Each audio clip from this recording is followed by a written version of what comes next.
శేష్ మహల్ ఇప్పుడు ఆప్ మెడకు చుట్టుకుంటుంది. 33 కోట్లతో సీఎం అధికారిక నివాసాన్ని అద్దాల మేడలా చేయడంపై కేంద్రం విచారణకు ఆదేశించింది.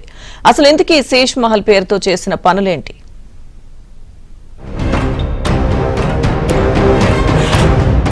శీష్ మహల్ ఇప్పుడు మాజీ సీఎం కేజ్రీవాల్ ను వెంటాడుతోంది. అధికారంలో ఉన్నప్పుడు అత్యాధునిక హంగులతో సరికొత్త డిజైన్లతో ఢిల్లీ సీఎం నివాసాన్ని సుందరీకరణ చేశారు. శీష్ మహల్ కోసం 33 కోట్లు ఖర్చు చేశారని కాగ్ నివేదిక బయటపెట్టడంతో ఎన్నికల్లో ఆప్ ఓటమికి కారణమైంది. చివరకు ఢిల్లీ అసెంబ్లీ ఎన్నికల్లో ఆప్ ఓటమి తర్వాత శీష్ మహల్ వ్యవహారం కేజ్రీవాల్ మెడకు చుట్టుకుంటోంది.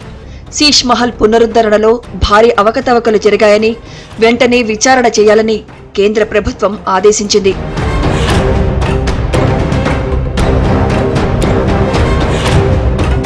ఢిల్లీలోని 6 ఫ్లాగ్ రోడ్లో ఉన్న ప్రభుత్వ బంగ్లాను కేజ్రీవాల్ సీఎంగా ఉన్న సమయంలో అధికారిక నివాసంగా వినియోగించారు. అయితే 33 కోట్ల రూపాయలతో భవనాన్ని అత్యాధునిక హంగులతో సుందరీకరణ చేయించారు. అంతేకాకుండా 8 ఎకరాల విస్తీర్ణంలో ఉన్న భవనం కోసం రాజ్పూర్ రోడ్డులో ఉన్న ఇతర ప్రభుత్వ భవనాలను నేలమట్టం చేసి శీష్ మహల్లో విలీనం చేశారు. అయితే ఇలాంటి అనుమతులు లేకుండా శీష్ మహల్ ఆధునీకరణ పనులు చేపట్టారని అప్పట్లో బీజేపీ ఆరోపించింది. అయితే ఈ వ్యవహారంపై విచారణ చేపట్టాలని 2023లో కేంద్ర ప్రభుత్వం ఆదేశించడంతో కాగ్ లెక్కలు తేల్చడంతో సీబీఐ ప్రాథమికంగా కేసు నమోదు చేసింది.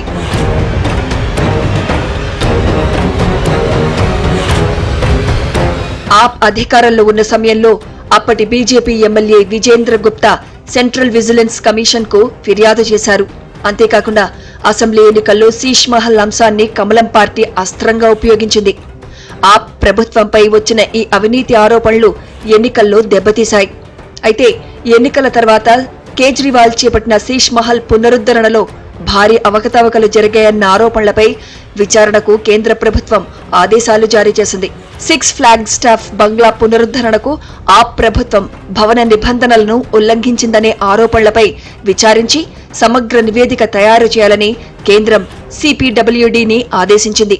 శీష్ మహల్ విస్తరణలో ప్రభుత్వ భవనాల విలీనాన్ని రద్దు చేయాలని ఢిల్లీ ఎల్జీకి బీజేపీ నేతలు లేఖ రాశారు. 50,000 गज का पूरा एक एम्पायर बनाया गया, वो पूरा गैर कानूनी है. जो भवन बनाए गए वहां पर वो भी गैर कानूनी है. दूसरी 21 अक्टूबर को जो पत्र लिखा उसमें मैंने लिखा था कि किस तरह से करोड़ों रुपए के ऐशो आराम के महंगे जो लग्जूरियस आइटम्स खरीदे गए हैं. ఎన్నికల ముందు కేజ్రీవాల్ భారీ అవినీతి చేశారని బీజేపీ ఆరోపణలు చేసిన నేపథ్యంలో వాటిని నిరూపించేందుకు సమయం దగ్గర పడిందంటూ కమలం నేతలు వ్యాఖ్యానిస్తున్నారు.